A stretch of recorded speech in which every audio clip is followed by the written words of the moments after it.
Panther fans, ladies and gentlemen of the jury, welcome back to the courthouse of public opinion. C3, Debate My Take, where two homies with great hair, great opinions, great attitudes go toe to toe over a series of topics related to both the Carolina Panthers, the NFL, where you are the jury. You get to tell us who wins this debate. And today I have a good foe, an admirable foe, a friend on most days, but today my nemesis, Cody Lashney. Welcome back to C3 Debate My Take. Tony, you're the kind of friend who I know says good things in front of me, but the minute I turn my back, you're mad that I beat you every single Wednesday night on Debate My Take. It's okay. I love you anyway. We have a brand new slate of debate topics here tonight. Cam Newton is still the quarterback of the Carolina Panthers, and I'm pumped, ready to debate my take. Let's get it. Let's go ahead and jump into the show. The first topic of debate. You are the judge, the jury, and I am the executioner. Which cornerback stays long term? Jackson, Gilmore, or both? I will let my friend, my adversary, my foe take the first stab at this. So believe it or not, I'm going to go ahead and go with the new guy. And when I say the new guy, I mean Stephone Gilmore, man. Listen, I love what Donte Jackson has done this year. He has been absolutely incredible for the Carolina Panthers. But Stephone Gilmore is still just as good as he ever was, Tony. The man is from here in Charlotte. He's next door neighbors with our general manager, Scott Fitterer. And listen, we have two young guys underneath Stephone Gilmore that can look to him, see his guidance, and grow into the kind of shutdown corners that Gilly Lock has proven himself to be, man. I think we need that veteran leadership. Now that Cam Newton is back on the offensive side of the football, we have that real veteran leadership on offense. Now I think we need as much veteran leadership on defense as possible. Tony, what better guy to have on your team than the best shutdown corner of the last decade? He fits with the defensive identity that Phil Snow wants the Carolina Panthers to have, to be a man down, shut you down defense. And Stephone Gilmore fits the bill 100% of the time. I love Donte, but I really do think the answer needs to be Stephone Gilmore, Tony Dunn. The answer here is Donte Jackson, man. It can't be both, folks. Impossible to afford when so many other additions will need to be made. And in a year where we have some salary cap money, I think it would be unwise to allocate all your money to one position group or such a large amount when you could sign Hassan Reddick. You could be thinking about signing Brian Burns in the future. And the reason the answer is Donte Jackson is that, number one, if you watch Matt Rule's press conference today, boy, does this dude gush and gush about some Donte Jackson, his maturity. Number two, Donte Jackson has done every single thing you could ask him to do. He is having a season of a lifetime. And when I say a lifetime means, yeah, you're sure like, oh, well, it's not statistically the best thing I've ever seen. It is a season of his lifetime, Cody. He is tackling great. He is playing in coverage. Even when he makes mistakes, he's owning up to them. And there is a maturity that has grown into him as a player that Matt Rule has cited. The reason to keep Donte Jackson here, Cody, though, is that this team is about getting young, staying fast, and doing that dirty business. And Donte Jackson's tackling like a machine. We need to be cautious that while Stephone Gilmore has been an important part in addition to this defense, in the absence of J.C. Horn, he is older. He struggled with injuries throughout his past. And look, he didn't even play a whole season this year. He's coming off of IR with a groin and all this, and we're just happy that he's played 2 games. And even in that one game, the last game, he even hurt his hand or did something. So Donte Jackson, young, fast, becoming a leader of this team, and we can get similar production that, or the type of player that Stephone Gilmore is from the guy that we drafted in the first round with J.C. Horn. I want to stay young, fast. And look, Donte probably ain't but 26, 27 now. So the answer is, what else can my man do to get our admiration? I'm with Donte Jackson. I love me some Donte Jackson. I would love to pick both, but I do think you're right. Well, money permitting, we won't be able to sign both of them. But Tony, I'll tee up the next question for you. We've been having this discussion on whether or not, now that Cam Newton is on the football team, does Cam Newton have to fit Joe Brady's offense, or does Joe Brady have to mold his offense around Cam Newton, Tony? I'll let you go first on this one. When it comes to, the troublesome word here is adapt, right? Because that means that, like, kind of got to overcome some sort of shortcoming in a way, right? Or grow and evolve in a certain case. I think in the beginning, clearly, Joe Brady's going to have to adapt his offense to Cam Newton because of the limitations of Cam Newton trying to learn the verbiage, the different play calls, the adjustments. So he is certainly going to have to scale back his offense and how complex it can be in the second and third levels, kind of a chess move. You know what I'm saying? Now, when it comes to adapting his offense, it sounds like this is like he's got to change something fundamentally.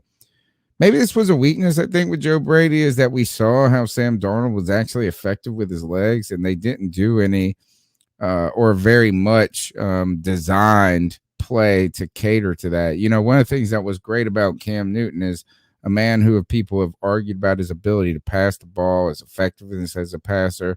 Cam used to always be off until he got his jersey dirty, right? It was like, just run Cam on the first play every time just to get the jitters out, and he's going to be great after that. We didn't see Joe Brady trying to recognize that Sam Darnold's legs were a potential weapon and really exploit that. So I think, though, he does have to adapt or change, or maybe consider expanding his offense into one that takes advantage of what Cam Newton does best.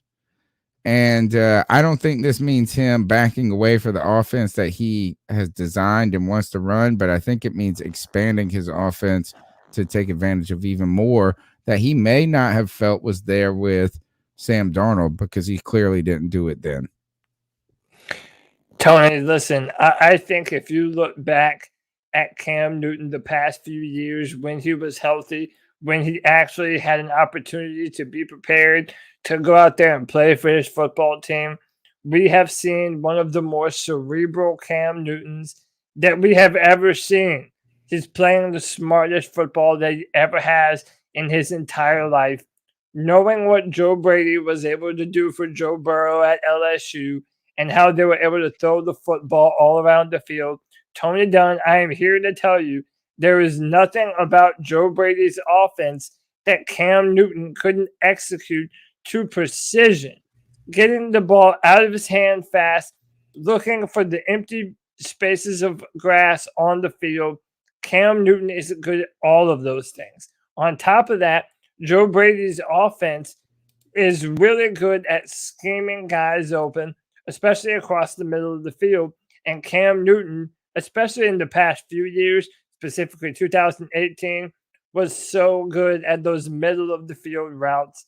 We've seen him to Christian McCaffrey. We've seen him to DJ Moore. I'm telling you, Joe Brady doesn't have to do much to get the most out of Cam Newton. I fully expect Cam to be able to come in, throw the football all around, and really there doesn't have to be too much adapting. I think Cam is ready to go, and Cam is ready to be whatever this team needs him to be. And that's the kind of leadership that Cam Newton displays. Let's roll with the next topic. Will the Carolina Panthers make the playoffs? Go ahead with that, Cody. Of course, we're going to make the playoffs, Tony. Listen, everything is right ahead of us. We played Tampa Bay 2 more times. We haven't played them yet. We're going to play New Orleans again. Everything is out in front of us. Then you add on top of that, we're playing the Washington football team this Sunday. I like our chances there. Then we're going to be playing the Miami Dolphins. I like our chances there. We're going to be playing the Atlanta Falcons again. That's at home. I like our chances there. Tony, there is no reason why the Panthers couldn't get in this as a 6 or a 7 seed. I think the NFC is wide open. There's a bunch of good football teams that are going to inevitably knock each other down a peg. There is a very clear path to the playoffs for the Carolina Panthers, and I absolutely think that they will make it, Tony Don. I'm not going to disagree with you on this one, is because I think there is a real opportunity at this point for Carolina to make, and I think they should make it. I think if they do not make a wild card spot right now, that a season that has wavered, been a roller coaster from 3-0 to 0-3 to now changing direction with the quarterback. I would not have put the expectations of playoffs on this team 2 weeks ago with how bad they were, Cody. Oh, I guess I should have changed all the slides, shouldn't I? In fact, I can do that right now.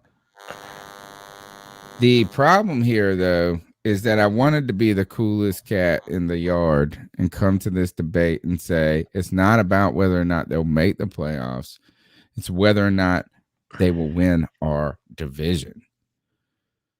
It's all of a sudden is that you're looking around the league. Here's the reason why the Panthers will make, I think, or should make a wild card spot is the division leaders at this point are the Cowboys. They're going to win their division. They're 7-2.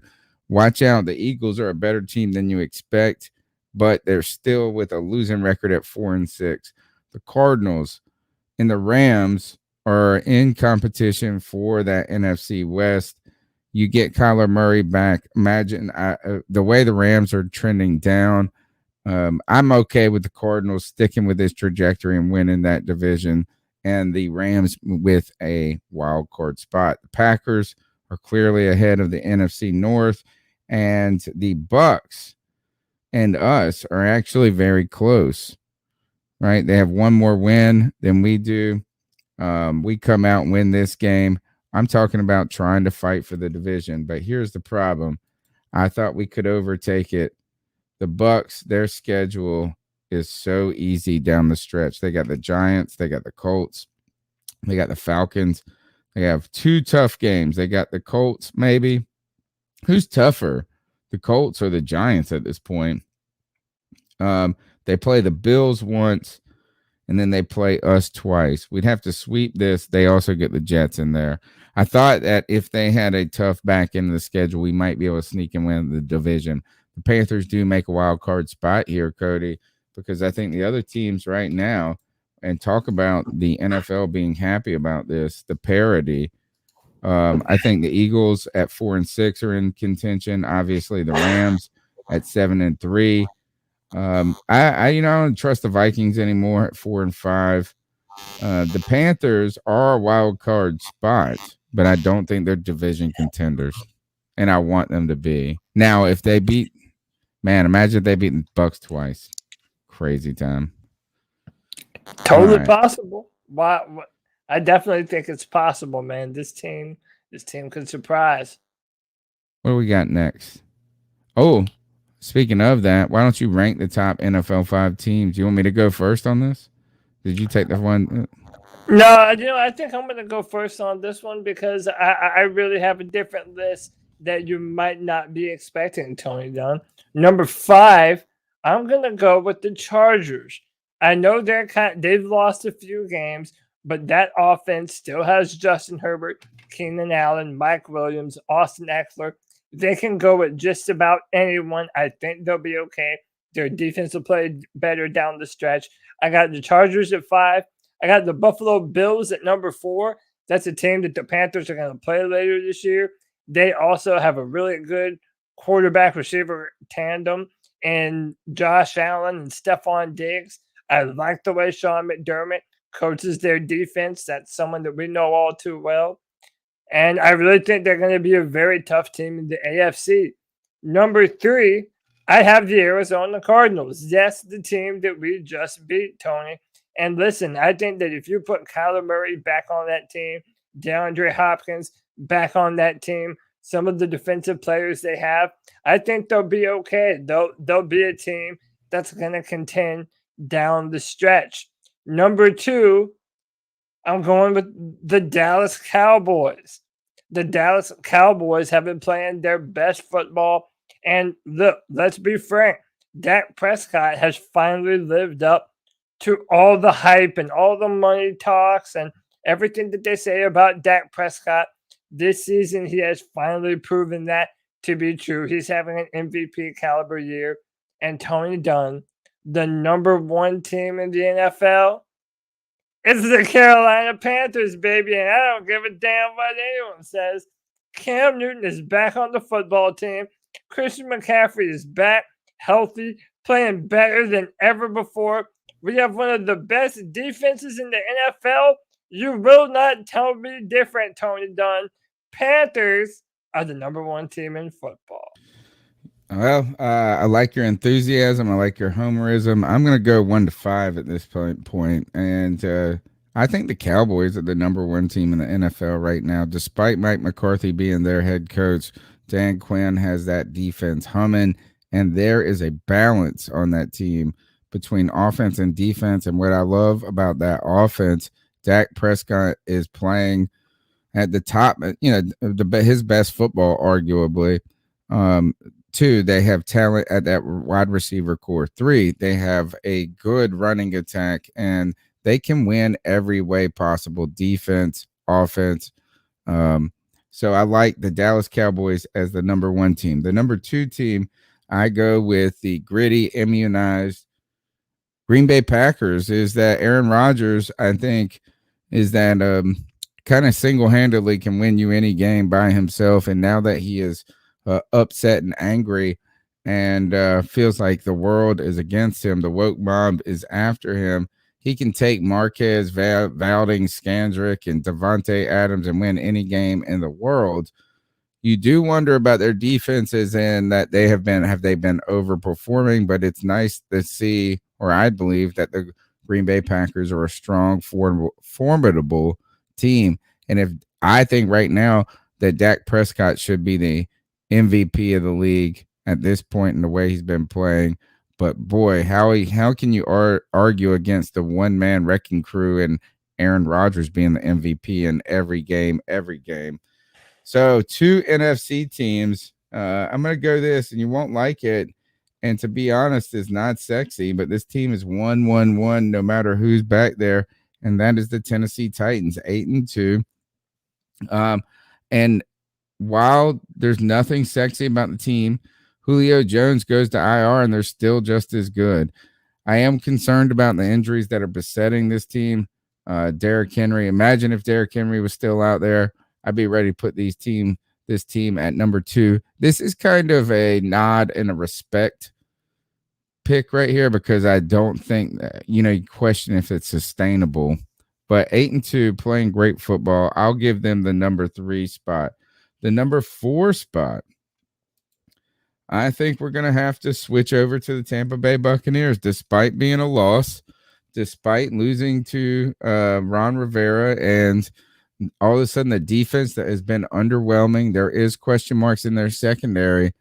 I feel like this loss to the Washington football team is much like a loss that happened to them late in the season last year or mid-season that kind of propelled them and galvanized them. I feel like it was a week 6 loss, and I forget who it was against, the Saints or somebody to that effect. But I think that Tampa Bay right now with a weak schedule finds a way to worm their way to winning each and every time. Next, I want to go, what am I on? Was that number 4? Yeah, for the question. Number 5 for me. It's crazy. I don't think people are going to like it. I think it's the Baltimore Ravens. Lamar Jackson, I think in that fourth quarter, they lost the game that last week. They haven't found the rhythm just yet, but I think this team is more complete than a lot of other teams, particularly. Who is this going to be? The Chiefs could be an option here. The question is, who else would it be? But I like Baltimore here. Lamar Jackson factor in the fourth quarter. Jim Harbaugh, not Jim. That's not right. John, Jim Harbaugh. Did I go right? Maybe I John, got it right. yeah, John Yeah, I got it Harbaugh right. is the Ravens. Whatever their coach is, he's been John around. Harbaugh. I like them. All right, Yep. so that's our rankings. Next, let's crush through these last three topics in 3 minutes. Should Carolina start Cam or rotate quarterbacks, Cody? Or stick Yeah, with Cam for the whole game or rotate quarterbacks? yeah. I made a little picture slide. I would basically say, listen, this is obvious. Cam Newton. Look, PJ has been in our offense longer and has been preparing for this. True, I understand that. And I do feel better knowing that PJ is going to be able to step in should we need him to. But Cam Newton is a 10-year NFL veteran, Tony Dunn. He can do this in his sleep. He just needs time to get up to speed, up to rhythm, get on the same timing on routes with DJ Moore and Robbie Anderson and Shi Smith and Terrace Marshall and Christian McCaffrey, being able to set his protections. I mean, all of those things, they come with snaps. And they have been giving him those snaps. And I think that Cam Newton gives us the best option to win in every single scenario. So, yeah, I do think that Cam Newton is the guy that we need to be running with. I wouldn't try and split it up too much.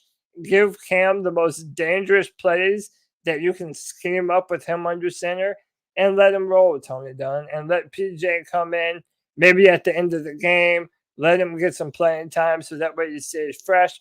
Reward him for all of his hard work and keep it moving, Tony. We've got the playoffs to get into. This is such a hard question right here. Right? Is that it is on the face you want to say, let's start Cam, let's start Cam. This is what you brought him for. Um, on the second component of it, you don't want to, or at least I would be concerned about putting Cam Newton in a position that is not set up for success. And by rushing it a little bit too much, I feel like maybe you ask him to do too much. So the question is, can you simplify the game plan without losing the game plan, and keeping Cam in there? Or is rotating guys potentially helpful?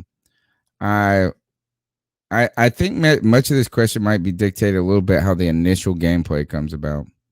Right, as I can see the Carolina Panthers taking the ball in the first series, scripting plays for Cam Newton specifically. If all of a sudden that doesn't work out and put up points, I wouldn't be surprised. Maybe it is okay to let PJ Walker come in and manage the 20s to 20s for a series or two. It really depends on if the Panthers. I don't know. I mean, it's such a hard question because if you put Cam Newton in and it can only run 25 plays total, it really could be limiting. But at the same time, is that better than having 100 plays you could run with PJ Walker? I think you got to start Cam. I think, and I know I want to debate you guys. I want to make this show exciting with us disagreeing, but I think that rotating the quarterbacks might be too complicated as you're trying to step into a world led by Cam Newton. In week one, it's okay to rotate because, I mean, he was here on 5 days. I think now you have to just trust in Cam and design a game plan that suits him and sets him up for success. I'd be careful about making it too complicated and asking him to do too much, not because he can't, but you got to put him in.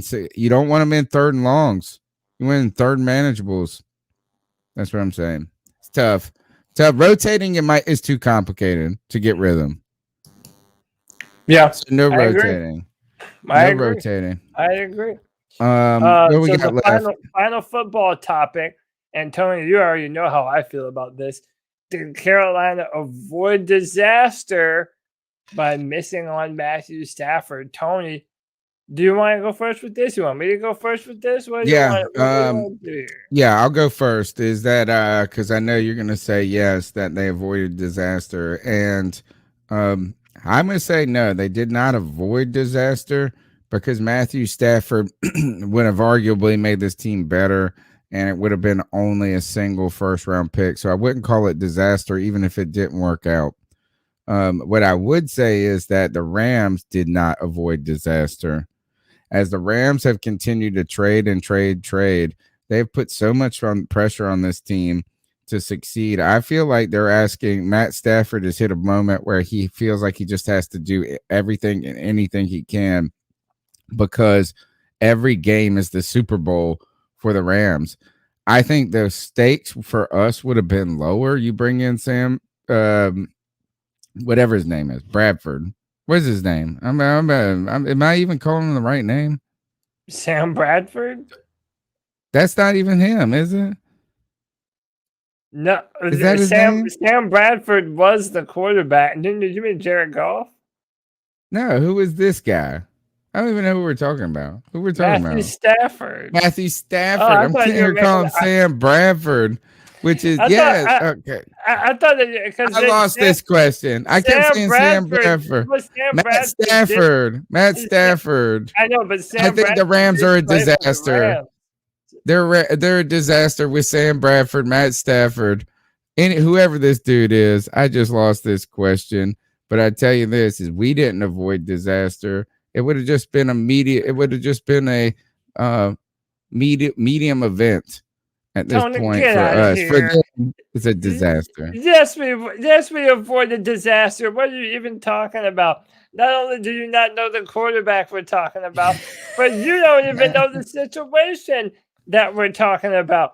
Listen, when you put a bunch of good people around Matthew Stafford, if every single thing goes correctly, then yeah, he'll hit on a few deep bombs.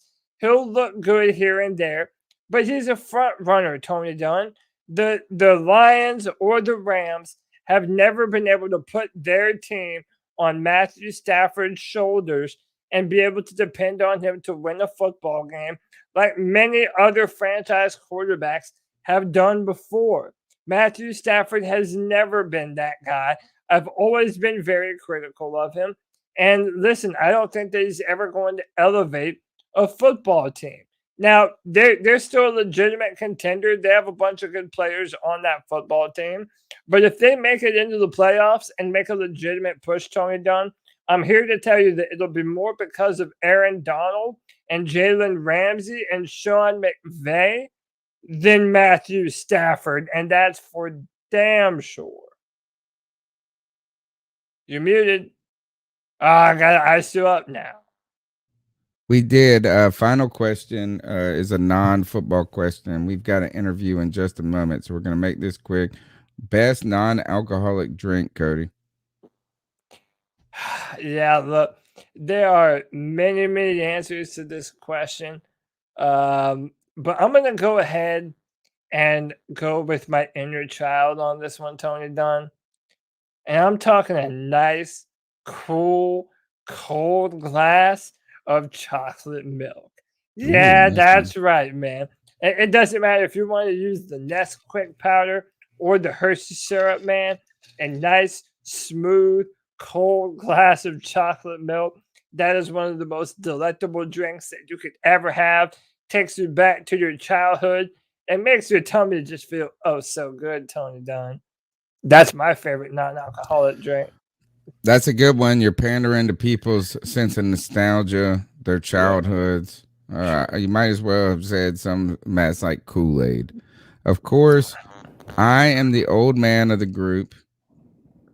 I am the person that is most mature, and I am the only adult in this room, and it's clearly a beautiful cup of coffee. The best I love non-alcoholic drink coffee is a too.